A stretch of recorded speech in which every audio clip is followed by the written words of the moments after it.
शिव विवाह के कहानी। जे भी सुनेला शिव के भजेला, जे भी सुनेला शिव के भजेला, हाँ तर जाला ओकर जिंदगानी। सुनाए भगता शिव विवाह के कहानी। तो आई सबसे पहले हम मनु दुबे देव के देव महादेव जी के चरण में कोटि कोटि नमन करतानी। आ साथ ही साथ आप तमाम शिव भक्त के हार्दिक अभिनंदन करतानी। आज बड़ा ही खुशी के बात बा, बड़ा ही सौभाग्य के बात बा कि हमरा शिव विवाह कथा कहे के आ कुछ गावे के मौका मिलल बा। शिव विवाह यानी भगवान भोले शंकर के बियाह। शिव मतलब सृष्टि, शिव में ही सृष्टि समाइल बा। तब भक्त लोग जे भी शिव के गुणगान करेला, शिव के ध्यान करेला, शिव के कथा सुनेला, ओकर ए सृष्टि से ए दुनिया से उद्धार हो जाला, ओकरा तृप्ति मिल जाला। त आए भक्त लोग ए संगीतमय शिव विवाह में हमार जे जे सहयोग कैले बा ओकर पात्र परिचय कराओ तनी। ई संगीतमय शिव विवाह कथा लिखले बानी आदरणीय आर पंकज जी, म्यूजिक से सजौले बानी लवली शर्मा जी, आ ई कथा के रिकॉर्ड कैले बानी आदरणीय कैलाश जी, मैक्स स्टूडियो दिल्ली। सहयोग कैले बानी हमार पापा जी श्री धर्मेंद्र दुबे जी, आ आशीर्वाद बा हमार गुरु जी आदरणीय पंडित रामेश्वर तिवारी जी के। जौना कथा के आप सबके बीच प्रस्तुत कर रहल बा भोजपुरी संगीत के सबसे बड़ कंपनी यानी वेव म्यूजिक कंपनी। तब प्रेम से बोलिए शंकर भगवान की।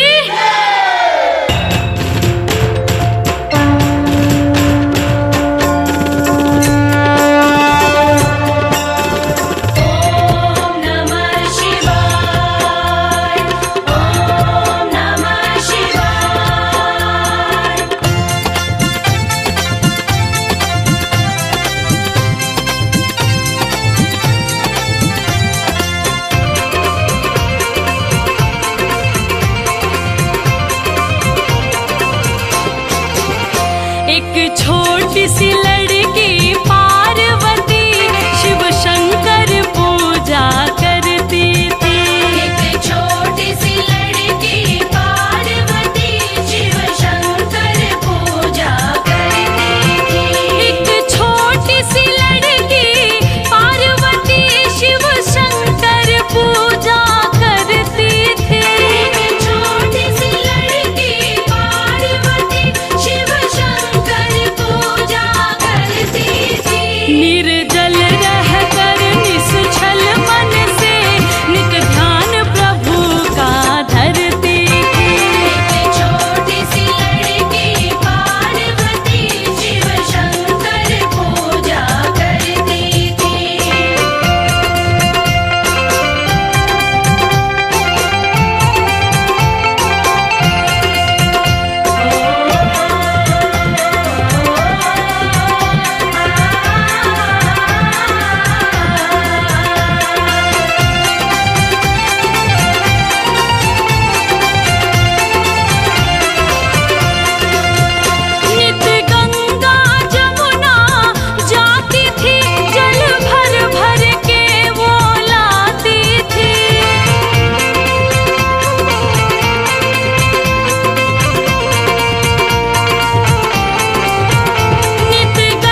आई भक्त लोग कथा पर चलल जाओ।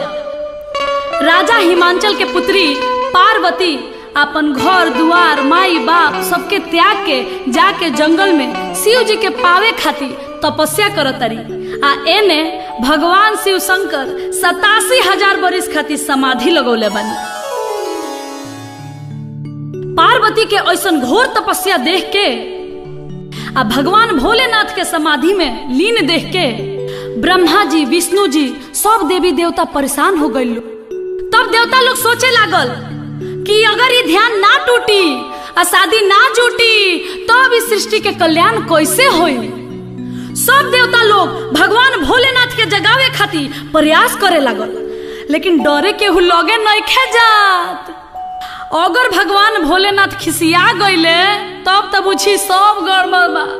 अब देखी ब्रह्मा जी विष्णु जी आ संगे संगे सब देवता लोग आपस में मिल के सलाह कई कि भोलेनाथ के ध्यान कैसे तुरल जाओ। तब ब्रह्मा जी कहनी कि ऐसन कठिन काम कामदेव ही कर सकता रे। अब देखी सब देवता लोग मिलके कामदेव के लगे जाता आ कामदेव से सब बात बतावता कि रउआ भगवान भोलेनाथ के तपस्या तूरी ना तो अनर्थ हो जाई। काहे से कि पार्वती भगवान भोलेनाथ के पावे खातिर जंगल में जाके तपस्या कर रहल बड़ी। अब देखी भक्त लोग कामदेव भी ई खतरनाक काम करे खातिर तैयार नहीं होत। कामदेव भी कहत रे ऐसन खतरनाक काम हमरा से ना होई। तब ब्रह्मा जी समझौनी ह कामदेव ई काम तोहरे करे के पड़ी, ना तो इस सृष्टि के कल्याण ना होई। अब देखी ब्रह्मा जी से आदेश पौला के बाद कामदेव भगवान भोलेनाथ के तपस्या तुरे खातिर सुंदर सुंदर अप्सरा लोग के भेजतानी, नर्तकी के भेजतानी आ कहतानी कि हे अप्सरा इतना सुंदर सोच संवर के जाके ओइजा नाचे के बा गावे के बा कि भगवान भोलेनाथ के ध्यान टूट जाओ। अब देखी अप्सरा लोग सोच संवर के भगवान भोलेनाथ के लगे गइल बा जहां भगवान समाधि लगौले बनी। अप्सरा लोग आपन आपन रूप कला आपन आपन सुंदरता आपन आपन मोहनी मंत्र से भगवान भोलेनाथ के जगावे की कोशिश करता, लेकिन भगवान भोलेनाथ टॉस से मौस नहीं होत। सारा अप्सरा लोग के बुद्धि फेल हो गइल बा। अप्सरा लोग कहता कि अरे बाप रे बाप ये देव हवे कि पत्थर हवे। भक्त लोग अप्सरा लोग निराश होके कामदेव के भीरी पहुंचल ह। कहता लोग कि हे कामदेव जी दुनिया में बहुत प्राणी देखनी, लेकिन ऐसन अद्भुत जीव कहीं ना मिलल। हमनी के इतना नचनी हसन गौनी हसन, लेकिन ओ बुढ़ऊ के मन ना डोलल ह। तो देखिए एगो कैसन गीत के भाव लागल।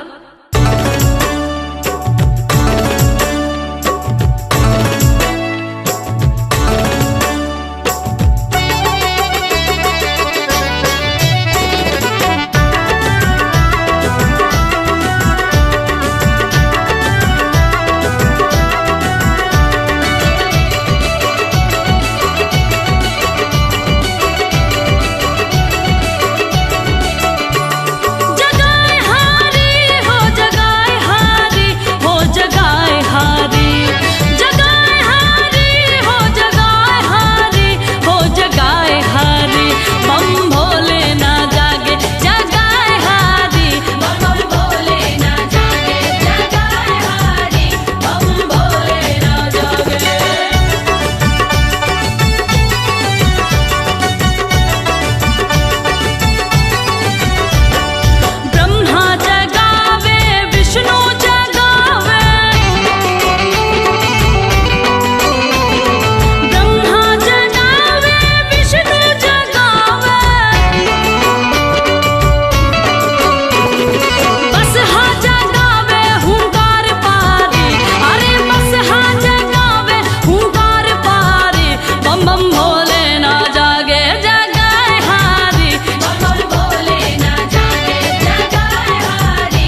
कि भगवान भोलेनाथ के सब केहू जगा के हार गइल बा, तबो भगवान भोलेनाथ नइखी जागत।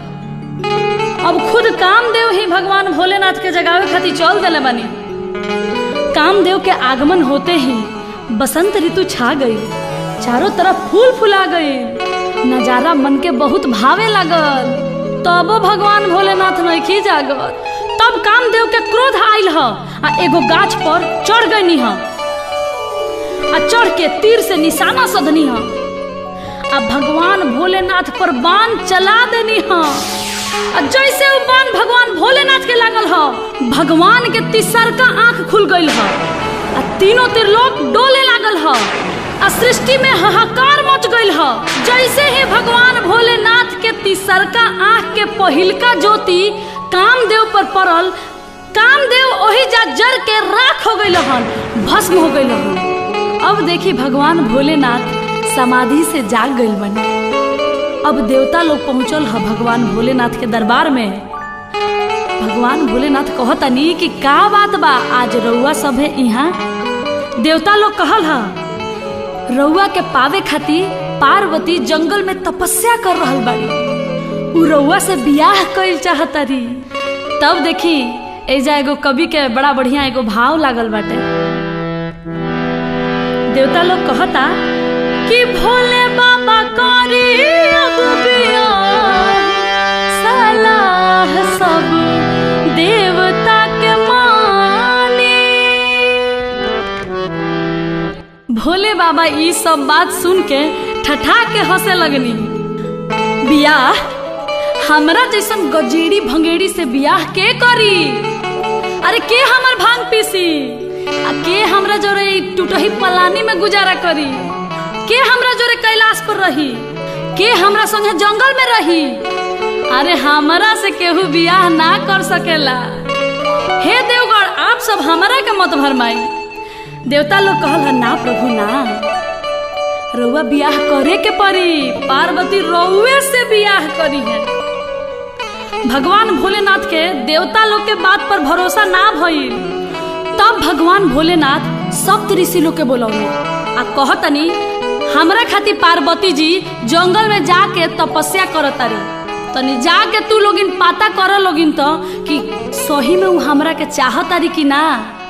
आ जाके उजा हमार जेतना शिकायत बा सब जाके उजा कह देवे के बा, कैसहू हमार बियाह काट देवे के बा।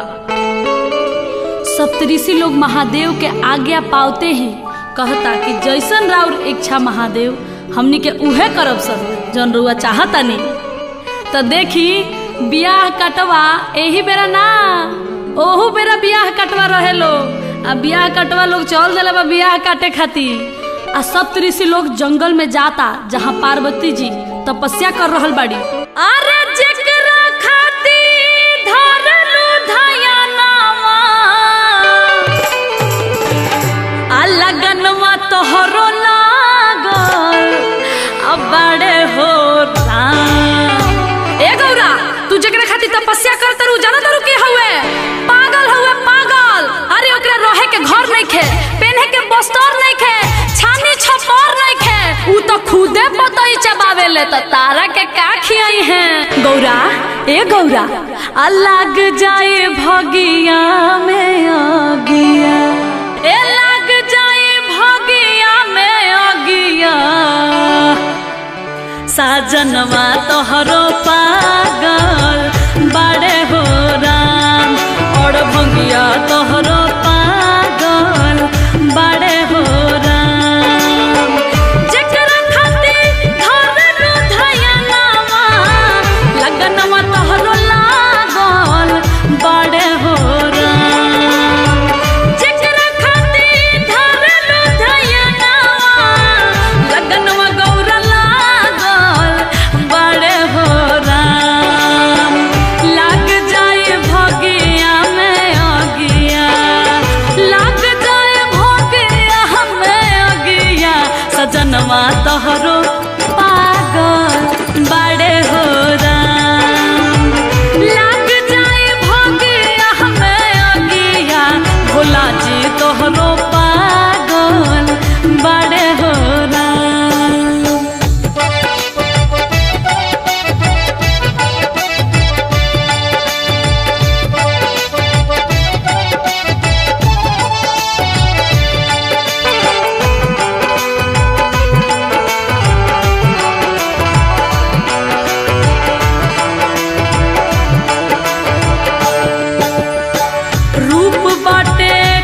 कुछ करिया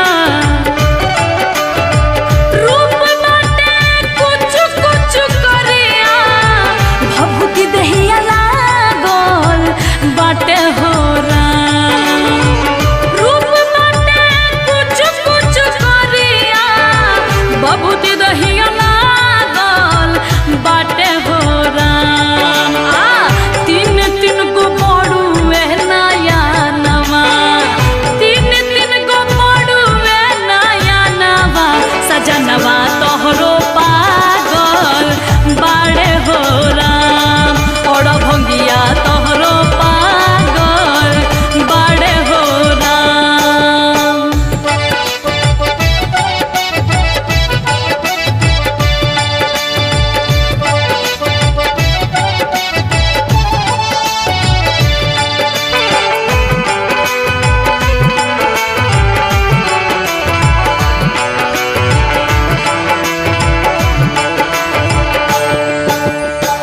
गरवा में झूल विष धारवा गरवा में झूल विष धारवा तो जब रूप साजल बड़े हो राम गरवा में झूले जगरवा तो जब रूप साजल बड़े हो राम बैला पला गहल हसनवा बासहा पला गहल हसनवा सजनवा तोहरो पागल बाड़े हो राम और भंगिया तोहरो पागल बाड़े हो राम दू जना बियाह काट के थाक गइलो तब तीसरकू जना आगे आवता रे हटो लोगिन ई काम तारा लोगिन से ना होई ई हम ही करम तब देखी तीसरकू जना का कहता रे कि पार्वती आँख खोलो आँख ना तो तहर जिंदगी नरक हो जाई नरक आ का उ बौराह के फेरा में पड़ल बाड़ू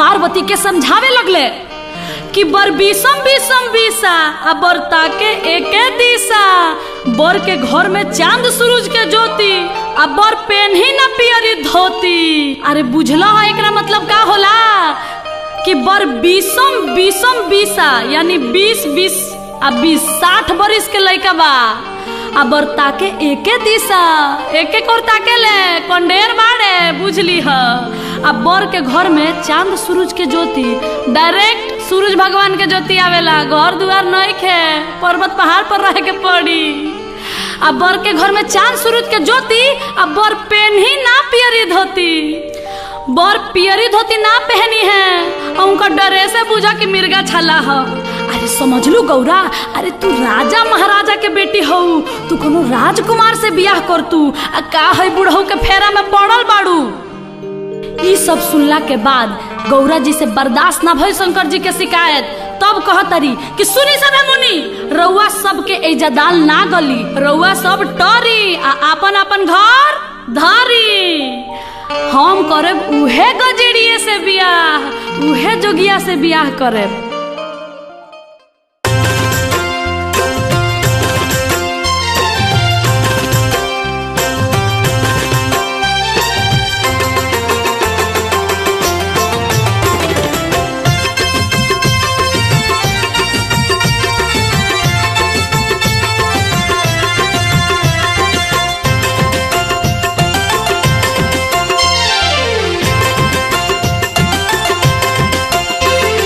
जोगी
सखी आई है तो बताई हम पाएब, पर्वत पहाड़ पर जिंदगी बिताएब।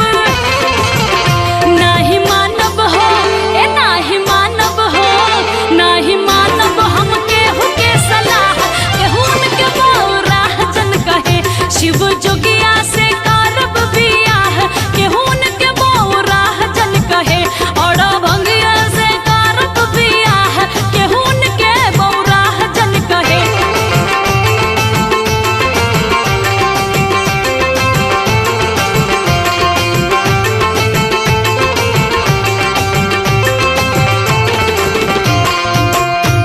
ई सब सुनला के बाद सब ऋषि लोग बूझ गइल कि ई बियाह हमनी से त ना कटी। तब गइल लो भगवान भोलेनाथ के लगे आ कहल लो कि हे भोलेनाथ राउर बियाह होइबे करी, ई बियाह गणासियों से ना कटी, काहे से कि पार्वती रउआ के मन ही मन में अपन स्वामी मान लेले बड़ी। तब भगवान भोलेनाथ कही आए ऐसा बात है तब मुझे स्वयं परीक्षा लेना पड़ेगा। अब देखी भगवान की लीला, भगवान स्वयं परीक्षा लेवे खातिर चल देले बानी आ देखी कैसन भेष बनले बानी। आय रे दादा कितना निमन लागता। देखी देखी आज जोगी के भेष दा के भगवान भोलेनाथ पार्वती जी के परीक्षा लेवे खातिर स्वयं जंगल में चल देले बानी। आई जयगो गीत के भाव बा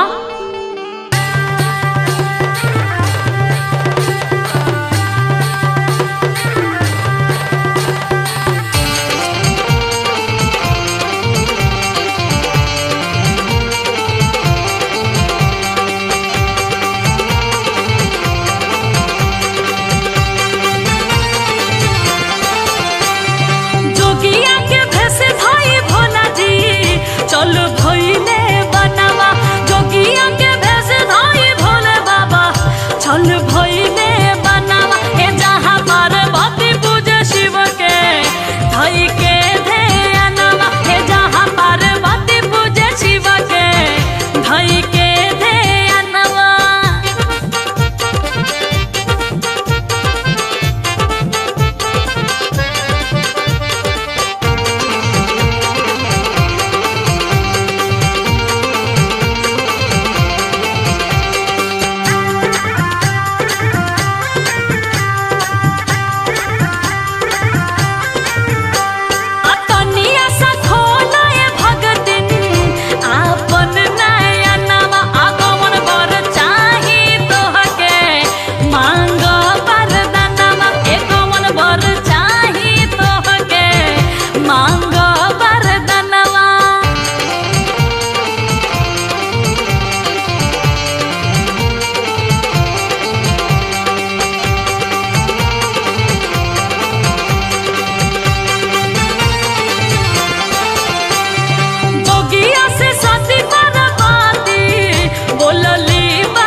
जोगी के भेष में भगवान भोलेनाथ पार्वती के केतनो समझावतानी, लेकिन पार्वती अपन आंख नहीं खोलत। तब पार्वती जी कली है कि हे महाराज हम जकरा खातिर तपस्या कर रहल बनी, जकरा के हम सच्चा दिल से चाहतनी उ हमरा सामने आई तबे हम अपन आंख खोलेम।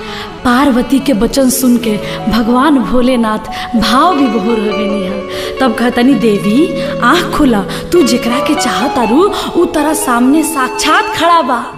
तब पार्वती आँख खोल ली है। आँख खोलते ही भगवान भोलेनाथ के साक्षात दर्शन पाके पार्वती धन्य हो गईली, भाव विभोर हो गईली। आ देखी भक्त लोग एजा शिव पार्वती के पहला मिलन होता। पार्वती भगवान भोलेनाथ के चरण में लिपट गईली, रूप निहारे लगली आ कहे लगली कि कैसे लोग रुआ के कहत रहे कि रुआ बौराह बानी, रुआ तो तीनों त्रिलोक से सुंदर बानी। तब देखी कवि के कैसन भाव लागता।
दर्शन पा गईनी। ई अद्भुत मिलन के बाद भगवान भोलेनाथ पार्वती से कहतनी कि पार्वती अब तू अपना घरे जा, हम स्वयं बारात लेके दूल्हा बन के तारा घरे आई। अब देखी भक्त लोग ब्रह्मा जी राजा हिमांचल के घरे खबर भेजवातनी कि राजा हिमांचल के मालूम कि भगवान भोलेनाथ पार्वती से शादी करे खातिर तैयार हो गए बनी। अब देखी दुल्हो तैयार, कन्यो तैयार, तो चली हमनी के मिल के शादी के कार्यक्रम शुरू कर जाओ। आज भगवान भोलेनाथ के तिलक हुए। देखी पहले के तिलक आ आज के तिलक में कितना अंतर बढ़ुए। आज एगो तिलक में 500 आदमी जाता रहे, आ पतल आ पूरी के धुरकुस उड़ा देता रहे। लेकिन वो घड़ी ऐसा रिवाज ना रहे।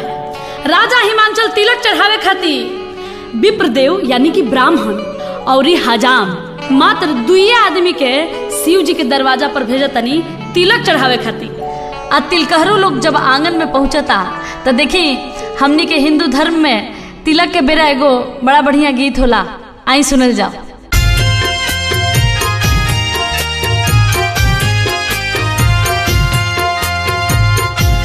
देखी भगवान भोलेनाथ के तिलक चढ़ रहल बा, मंगल गीत गूंज रहल बा।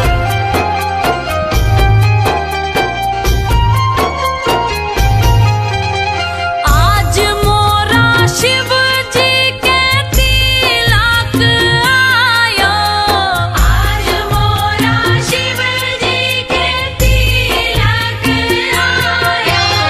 पर्वत पर बाजेला बाधाई रे माई, शोभा बरनी न जाई। पर्वत पर बजेला बधाई रे माई, शोभा बरनी न जाई।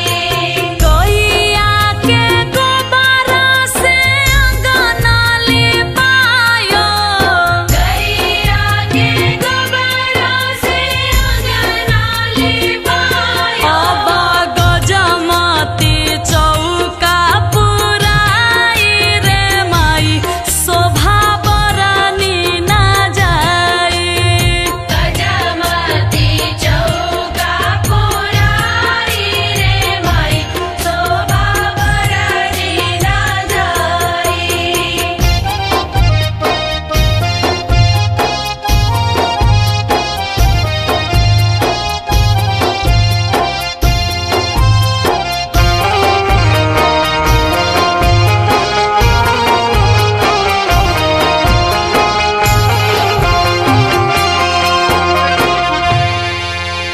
अब देखी भगवान भोलेनाथ के तिलक चढ़ गइल बा।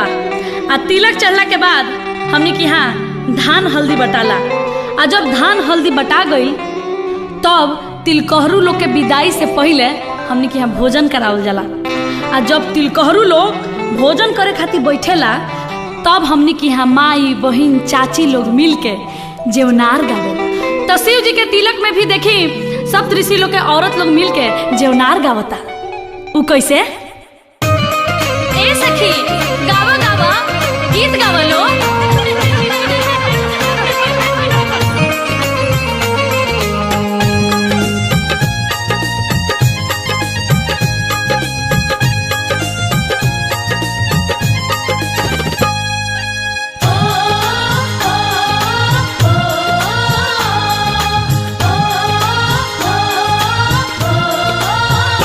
ए हो सोने के थारी में जेवाना पा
वापस लौटता।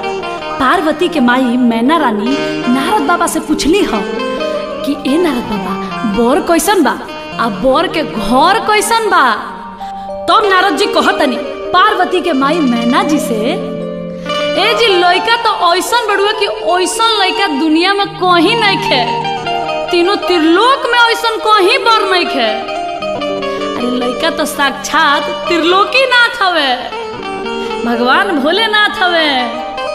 अरे ओहे तो मड़वा में अजोर हो जाई आ गांव नगर में शोर हो जाई आ देख के पूरा लोग विभोर हो जाई।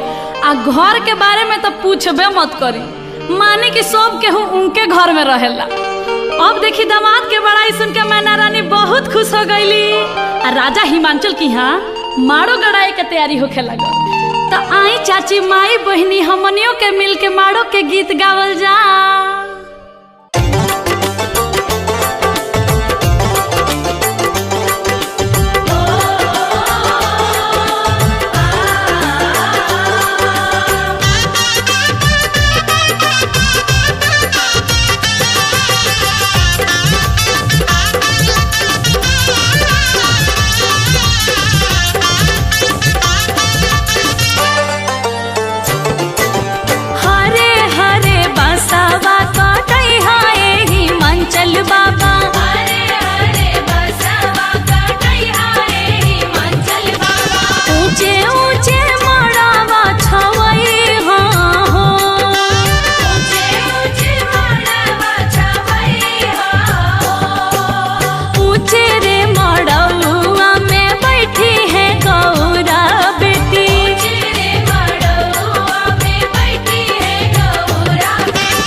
देखी कितना सुंदर माड़ो गड़ाइल बा।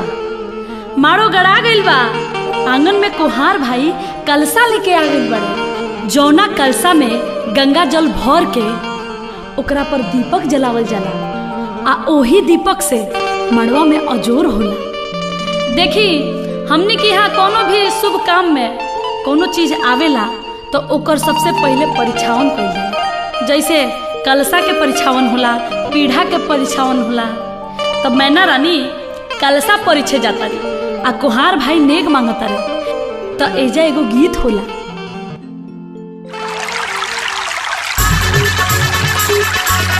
ए चाची नेक निकाली नेक।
जब कोहरा जेनेक चार मंगले जब कोहरा जेनेक चार मंगले तब पापा जी बाजार भागी गईले कलश घरे आइले तब पापा जी बाजारे भागी गईले कलश घरे आइले देखी कलश आगे जियारा जुड़ाइले कलश घरे आइले अब देखी माटी कोड़ाए यानी मटकोर के समय आ गइल बा। एने पार्वती जी की यहाँ माटी कोड़ाए के तैयारी हो रहल बा आ ओने कैलाश पर्वत पर भगवान भोलेनाथ के माटी कोड़ाए के तैयारी हो रहल बा। तो देखी एने भगवान भोलेनाथ की यहाँ उहे दिशा में माटी कोड़ाता जौना दिशा से भगवान भोलेनाथ के बारात हिमांचल राजा के द्वार पर जाई। आ देखी एने पार्वती जी की यहाँ भी माटी कोड़ाए के तैयारी हो रहल बा आ सखी सहेली लोग मिल के माटी कोड़े जाता उहे दिशा में जौना दिशा से भगवान भोलेनाथ के बारात द्वार पर आई। तो आई परंपरा के अनुसार सुनल जाओ एगो मटकोर के गीत।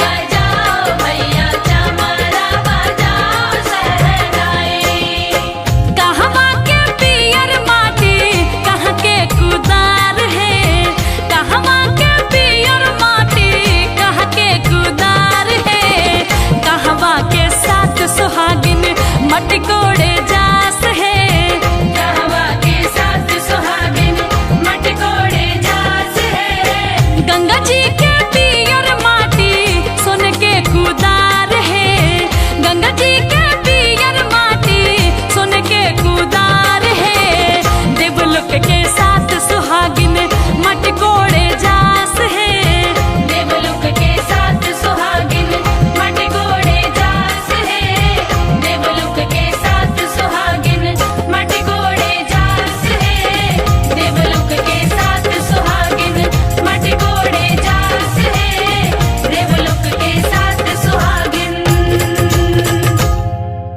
अब देखी दोनों ओर के माटी कोड़ा गइल बा आ अब हरदी चढ़ावे के बेरा आ गई। तो देखी भक्त लोग एजा एगो बड़ा महत्वपूर्ण बात बा। बात ई बा कि हरदी उहे आदमी चढ़ावेला जेकर खुद देही पर हरदी चढ़ गइल होखे यानी कि बाजा बाज गइल होखे। तो देखी अब दोनों ओर हरदी चढ़े लागल। देखी एने शंकर भगवान चौका पर बैठल बानी आ ओने पार्वती जी भी चौका पर बैठ गइल बानी। हल्दी चढ़े लागल दोनों ओर आ हल्दी के गीत गवाए लागल। तो आई अब हमनियों के गावल जाओ एगो हल्दी चढ़ाई के गीत।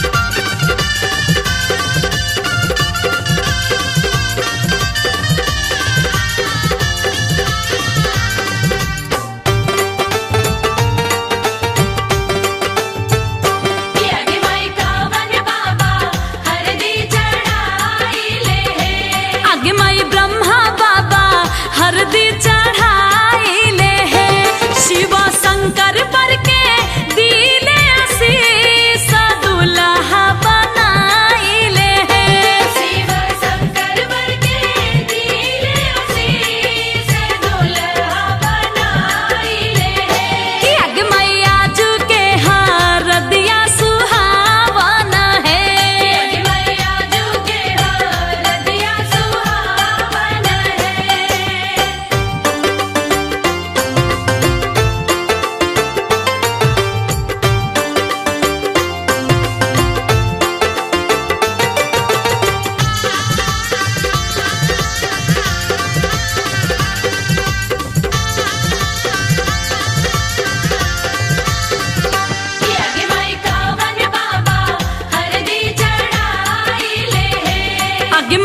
विष्णु बाबा हरदी चढ़ाइले है शिव शंकर बर के दिले आशीष दुल्हा बनाइले है शिव शंकर वर के दिले आशीष दुल्हा बनाइले है कि आगे मैया जू के हाँ रदिया सुहावना है मैया जू के हरदिया सुहावन है कि अगे मैया जू के हरदिया सुहावन है। अब देखी भगवान भोलेनाथ के हरदी चढ़ते ही चेहरा पर निखार आ गई सांवर दुल्हा गोर लागे लगले भगवान भोलेनाथ के चेहरा पर मुस्कान खिले लागल।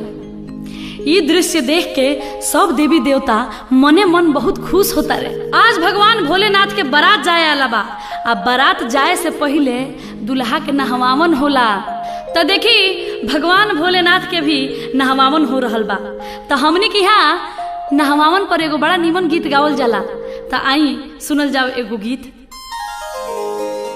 आगे माई बड़े बड़े बूंदावा परेला गाना आगे माई भोला भंगिया नहाले आंगना आगे माई आई छेलिया वाइन जवाइन कवना माना उनकर नजरी उतारेली सात सोहागिन ना।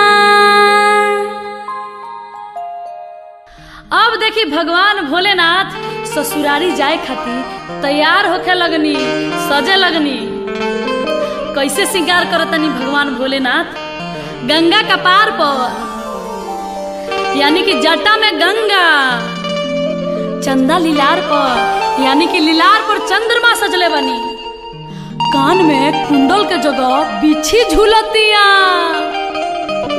आ गर्दन में सांप के माला देही में भभूत रमौले बानी एक हाथ में त्रिशूल आ दोसर का हाथ में डमरू लेले बानी आ बोर के पोशाक ना देखी कमर में मिर्ग छाला लपेटले बानी भोलेनाथ सज धज के अब चौका पर नहछो खाती बैठतानी तो देखी एगो गीत कैसे बा नोहा काटू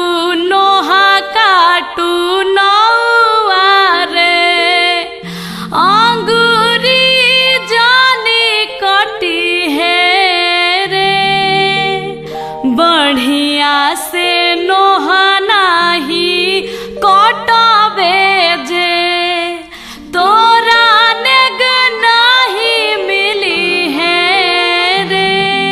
अब देखी भगवान भोलेनाथ के वही चौका पर चुमावन भइल है भगवान भोलेनाथ बसहा पर सवार होके बारात लेके निकलतानी बसहा खुशी से झूम रहल बड़े भगवान भोलेनाथ के बरियात जाए खातिर तीनों त्रिलोक के कोना कोना से अद्भुत अद्भुत जीव जंतु प्राणी आइल बड़े देवता लोग के अलग दल बा अब भूत पिचास के अलग दल बा हकनी डाकनी डाइन के अलगे दल बा आ जीव जंतु के अलग दल बा भगवान भोलेनाथ के संगे सभे मतवाला हो गइल बा आ देखी बारात में के बाजा बजावता आ के डांस करता हाड़ा बिरनी आ भुनुर भुनुर क के सहनाई बजावता आ सांप अलगे फफकार मारता आ भूत बताल अलगे नाचता रे अपना धुन में आ कोनो के गोड़ बा तो हई देखी कोनो के मुड़िए नइखे आ कोनो के भर देही गोड़े बा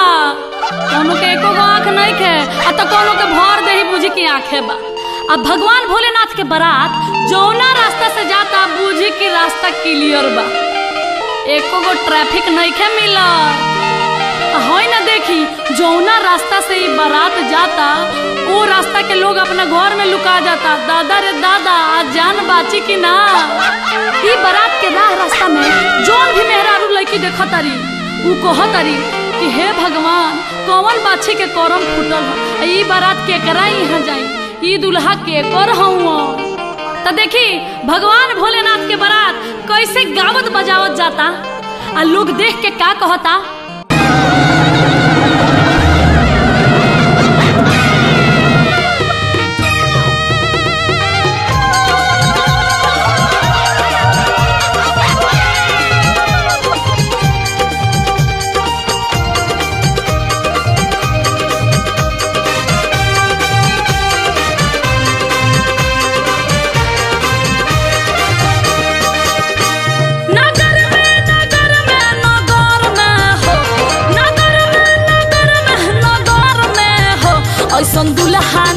देखनी नगर में हो, ऐसन बर नहीं देखनी नगर में हो।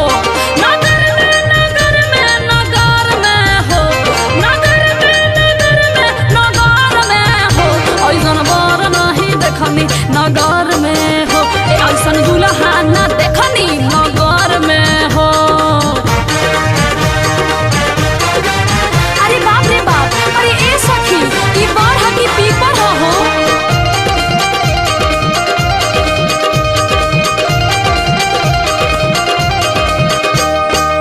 भूत बैताल संगे दुल्हा भी नाचे, केहू भी नाच केहू के भर दही आंखे।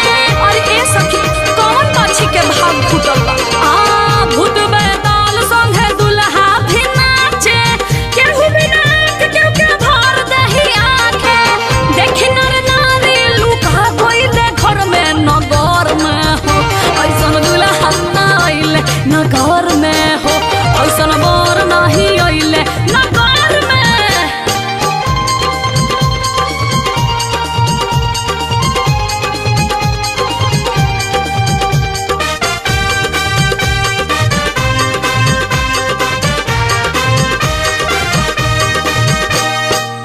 हड्डा अबिरनी बाजावे सहनाई, टूड़िया लगा के बिछी नाचे रमाई। अरे ए सखी कौन पक्षी के भाग फूटल बा। हड्डा अबिरनी बाजावे सहनाई, टूड़िया लगा के बिछी नाचे रमाई। झूले जगरवा हो बरवा के घर में नगर में हो, ऐसन दुल्हा ना देखनी नगर में हो, ऐसन बर नहीं देखनी नगर में हो। देखिए गावत बजावत ये अलबेला दुल्हा के अद्भुत बारात राजा हिमांचल के नगरी में प्रवेश करता। एने राजा हिमांचल जी बारात के स्वागत के तैयारी कर रहल बानी। दुआरे बारात लागे के तैयारी हो रहल बा। पार्वती जी के सखी सहेली लोग बारात के स्वागत में गीत गावता।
राजा हिमांचल के द्वारा पर आइल बनी।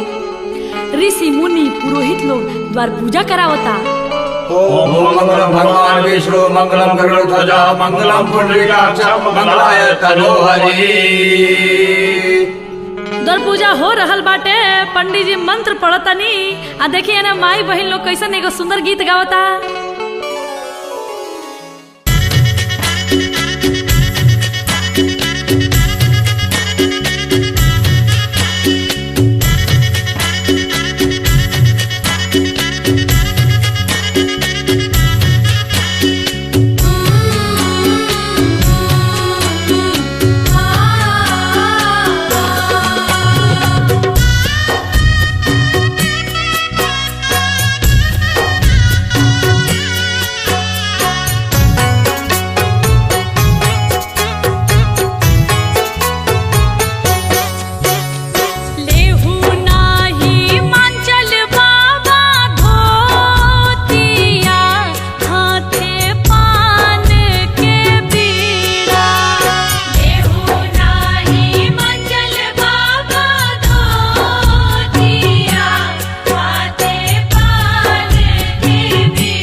घेरले बा।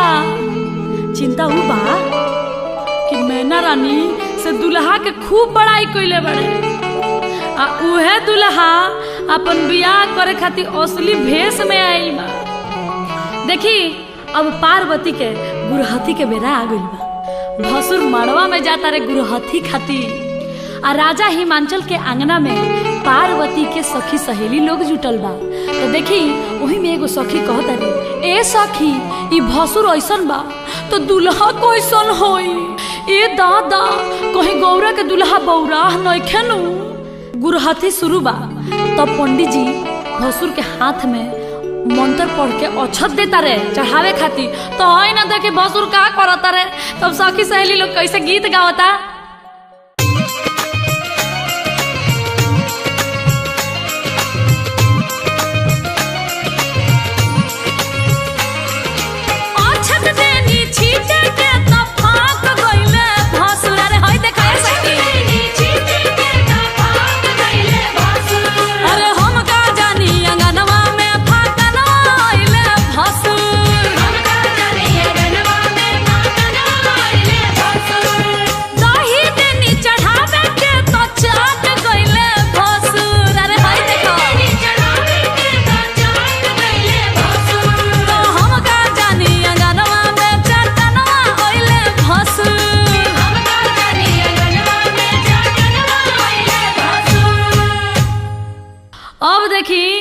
जौना बेरा के इंतजार रलो उहे बेरा आ गइल बा।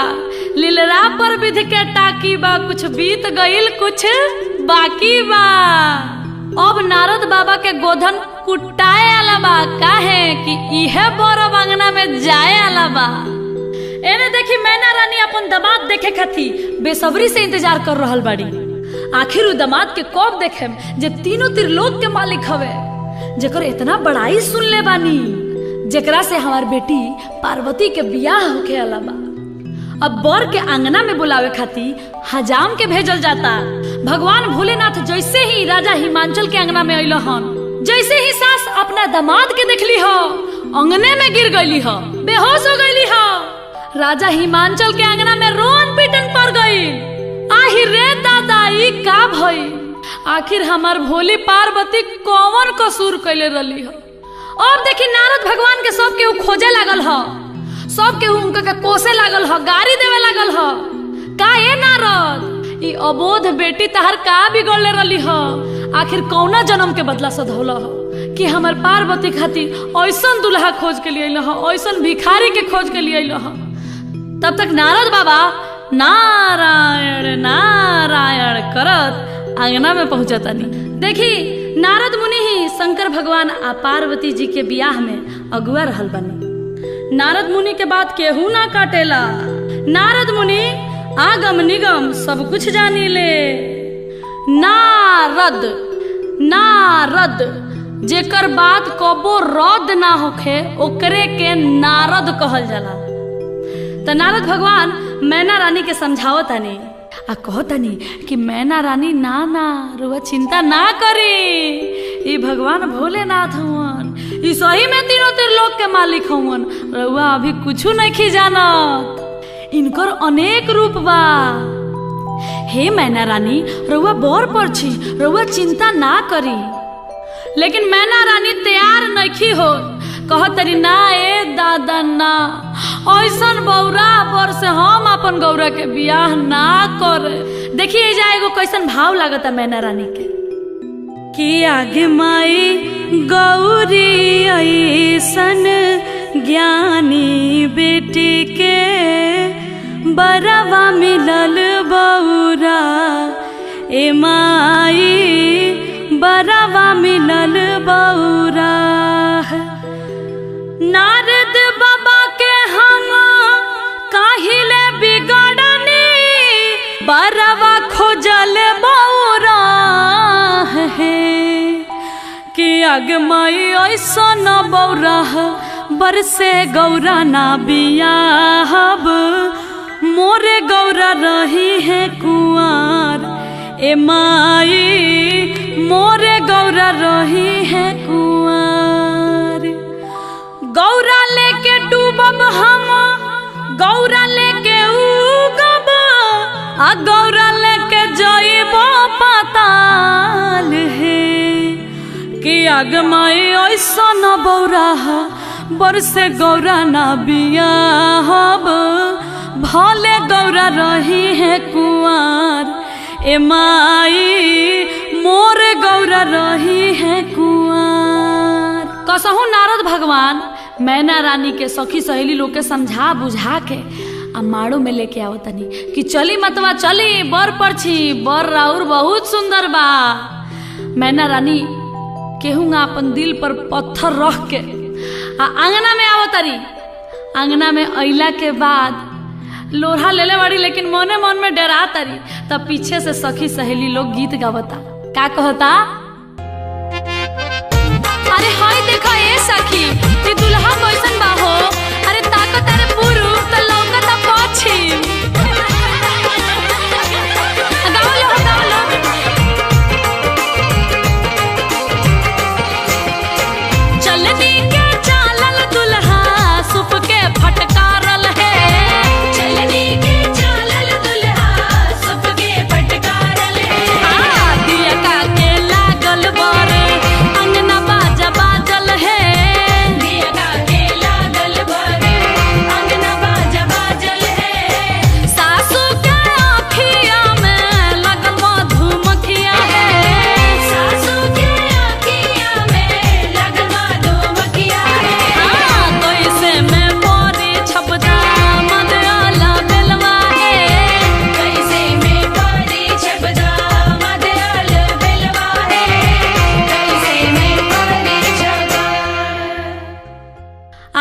बर पर छा गई बड़े।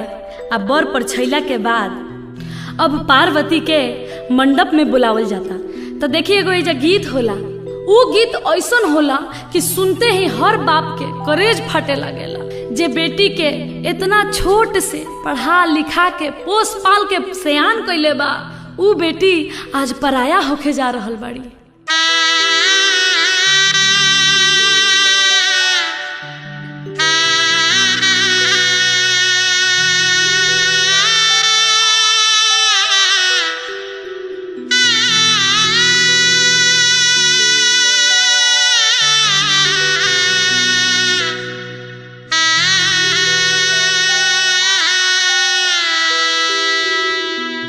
काढ़ू नाही मांचल हो बाबा अपनी रे पुतरिया, हमारो गौरा रे बेटी आखी के रे पुतरिया।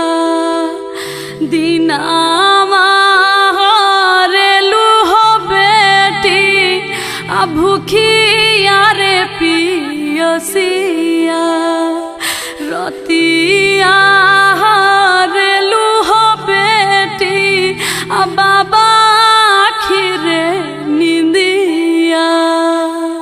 पार्वती के मंडप में बुलावल जाता। कन्यादान और उस शादी के कार्यक्रम अब आगे बढ़ावल जाता। मंडप में एक तरफ शंकर भगवान बैठल बानी, बीच में कलसा बा आ दूसरा तरफ पार्वती जी बैठल बानी। तब पार्वती जी मने मन शंकर भगवान से निहोरा करतनी कि हे शंकर भगवान, हे भोलेनाथ, रउआ तीनों त्रिलोक के मालिक हई। रउआ इतना सुंदर तीनों त्रिलोक में केहू नहीं खे, तब राउर शिकायत हमरा यहाँ होता, हमरा तनको नीमन नहीं खे लागे। प्रभु कुछ विचार करी, आपन भेष के बदली। पार्वती जी मने मने मुस्का के देखी का कहतरी कि कलसा के ओटे ओटे बोलेली गौरा दई, राखी स्वामी लजिया हमार है। आ तनिया सा रूपवा बदलती महादेव, नैहर के लोग पतियाए। हे स्वामी नैहर के लोग पतियाए। अब देखी कैसे चमत्कार होता कि अतने में रूपवा बदलनी महादेव, चांदनियन चमके लीलार। ए माई दुल्हा सुंदर सुकुमार। देखी पार्वती जी के विनती सुनते ही भगवान शिव शंकर भोलेनाथ अपन रूप बदल देले बानी। आ रूप बदलला के बाद वहाँ ऐसा सुंदर दुल्हा तीनों त्रिलोक में कहीं नहीं खे। आ देखी मड़वा अजोर हो गई बाटे। भगवान भोलेनाथ आ पार्वती जी के ये अद्भुत जोड़ी देख के कलसा भी मने मन मुस्काता। एजा भी एगो गीत गावल जाला, कैसे?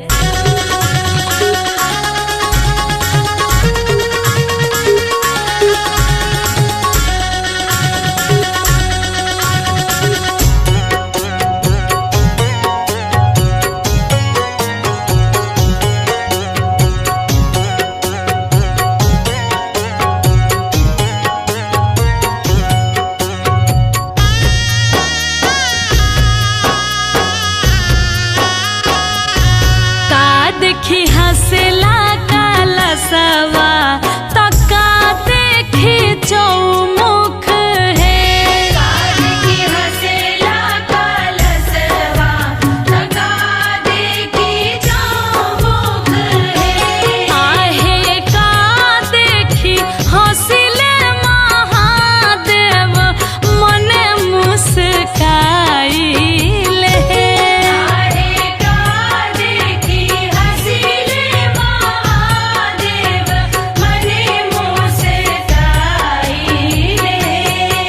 देखी हंसला कलसवा कलश देखी चौमुख है। आहे गौरा देखी हंसिले महादेव मने मुस्काई गौरा देखी हंसिले महादेव मने मुस्काई।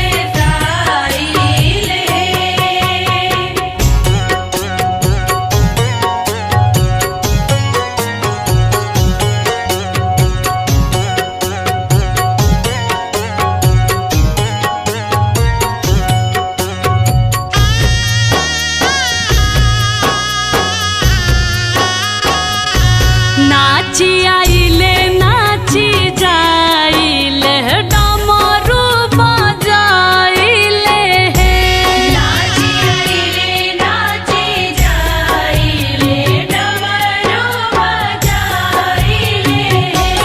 आहे सुतल गौरा उठेली चिहाई डमरू देखे जाइब आहे सुतल गौरा उठेली चिहाई डमरू देखे जाइब है। जन जाहुए गौरा जन जाहु डमरू देखे जन जाहु है। आहे सुनीले हब पापा जी तोहार त जाइब खिसियाई नुहे। आहे सुनीले अब पापा जी तोहार त जाइब खिसियाई नुहे। आहे सुनीले अब पापा जी तोहार त जाइब खिसियाई नुहे। अब दानों में महादान यानी कि कन्यादान के समय आ गई। कन्यादान ऐसा समय है जौना के देख के काठों के करेजा रोवे लागेला, पत्थरों के दिल पिघल जाला। आंगन में सभे भाव विभोर हो गइल बाटे, सबके करेजा फाटता, सबे डहक डहक के रोता। राजा हिमांचल पार्वती जी के अपना जांघा पर बैठल बानी। आज पार्वती पराया हो रहल बाड़ी।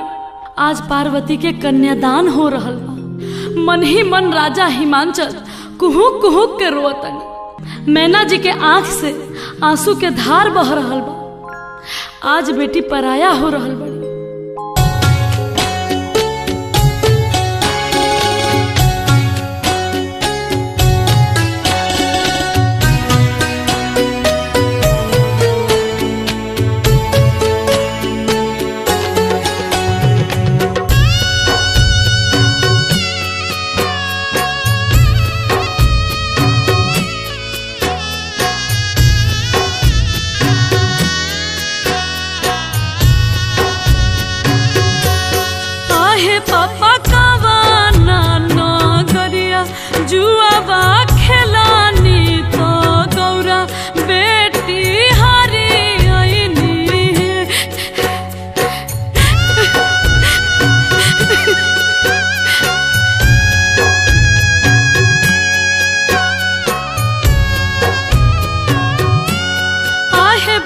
शिव के नागरिया जुआवा खेलानी तो तोहरा के हरियनी है।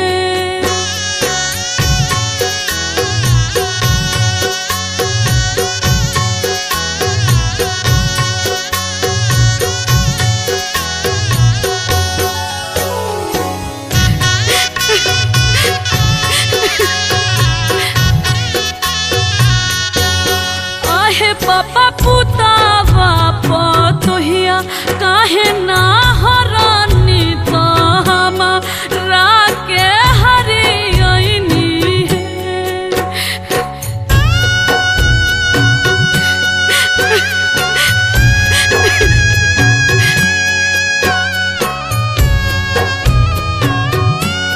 आहे बेटी पुतावा पतोहिया घर के लक्ष्मी तो तू बेटी पाराया बाड़ू हो।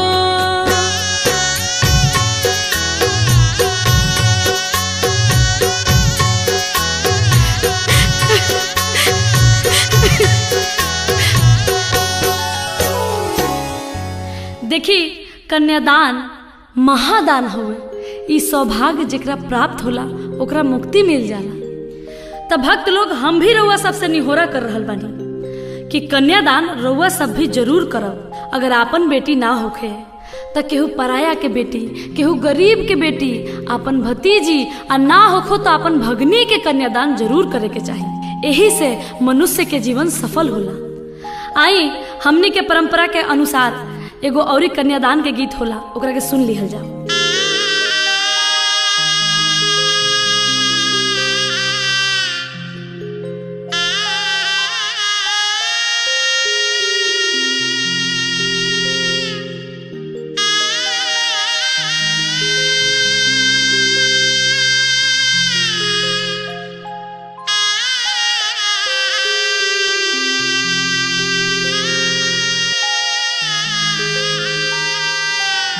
कोठावा ऊपरा बाबा मोरवा रे बोलुए मोरवा बोलिया सुहावन हो लगुए मोरवा बोलिया सुहावन हो लगुए। आजू के रतिया बाबा जागल हो रही हो, आजू घरवा चोरिया हो जाई है, आजू घरवा चोरिया हो जाई है। सबरे संपत्तिया बाबा बाची रे जाई है, गौरा बेटी चोरिया हो जाई है, गौरा बेटी चोरिया हो जाई है। दुआरा पाए बेटी चौकी दरबारे रखब, आंगना में सिपहिया हो रखब, घरवा भीतर हमहू जागल हो रहब, से हो बेटी बाची रे जाई है, से हो बेटी बाची रे जाई है। दुआरा के चौकी दरवा बाबा सुती रे जाई है, आंगना के नीरा भेदर होई है, आंगना के नीरा भेदर होई है। घरवा भीतर रो सुती हो जाइब, से हो बेटी चोरिया हो जाई है, गौरा बेटी चोरिया हो जाई है। कन्यादान हो गई, अब सिंदूरदान के समय आ गई। राजा हिमांचल आ मैना रानी के लग से उठ के पार्वती जी अब शंकर भगवान के बगल में बैठल बाड़ी। आ देखी 7 सुहागिन मिल के माड़ो में शंकर भगवान के सिन्होरा देता लो कि भगवान भोलेनाथ अभी सिन्होरा ली आ पार्वती के जिंदगी के सफल बनाई। देखी एक चिटकी सेनूर के कितना महत्व बा। एक चिटकी सेनूर मांग में पड़ते ही दुनिया बदल जाला तो सखी सहेली लोग भगवान भोलेनाथ से आग्रह करता कि हे बाबा अब पार्वती के मांग में सिंदूर भरी आ पार्वती के जिंदगी के सफल बनाई। तब भोले बाबा सिंदूर दान कर रहल बनी, पार्वती के मांग में सिंदूर भरतनी आ सखी सहेली लोग गीत गावता। का गावता? हटिया के सिनुरा महंग भइले बाबा, चुनरी भइलन मोल है, चुटकी भर सिनुरा के कारण ये बाबा छोड़ी ले नगर तुहार है। हटिया के सिनुरा मांगाइब मोरे बेटी, चुनरी मांगाइब अनमोल है, चुटकी भर सिनुर के कारण ये बेटी छोड़ेलू नगर हमार है, छोड़ेलू नगर हमार है। अब भगवान भोलेनाथ और पार्वती जी के इज्जत शादी संपन्न हो गई। तब प्रेम से बोलिए शंकर पार्वती की हरा हरा महादेव। अब देखिए शादी के बाद दुल्हा दुल्हन के आशीष दिहल जाता, यानी कि चुमावन हो रहल बा।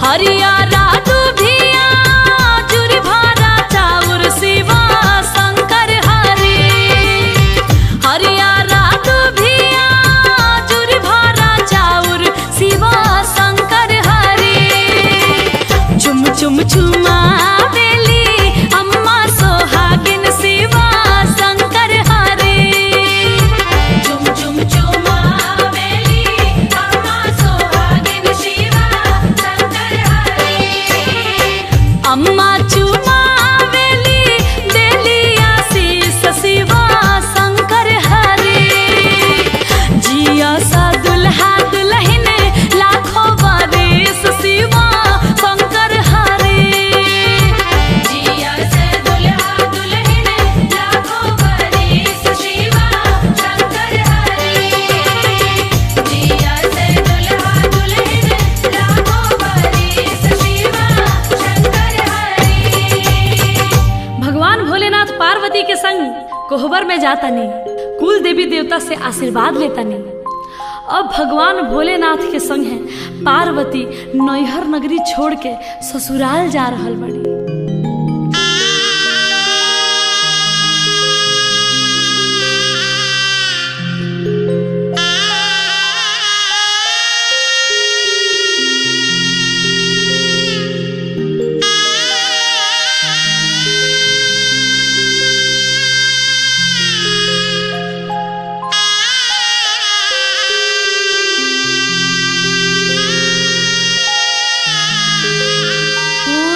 इच्छा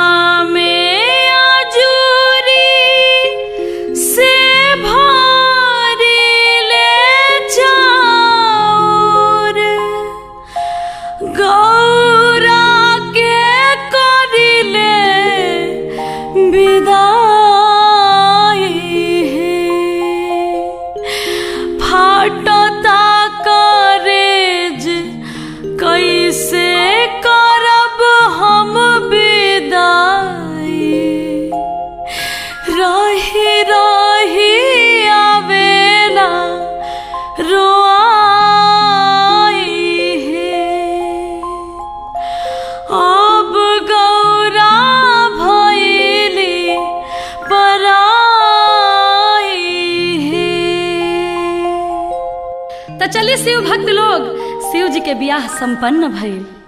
अगर ई कथा में हमरा से कोनो गलती हो गई हुई तो अपना अनु दुबे के अबोध बालिका समझ के, अपन घर के बेटी समझ के माफ करे। हमार आगे भी कोशिश रही कि ऐसा बढ़िया बढ़िया कथा कहानी लेके रउआ सबके बीच में आई। तो बोलिए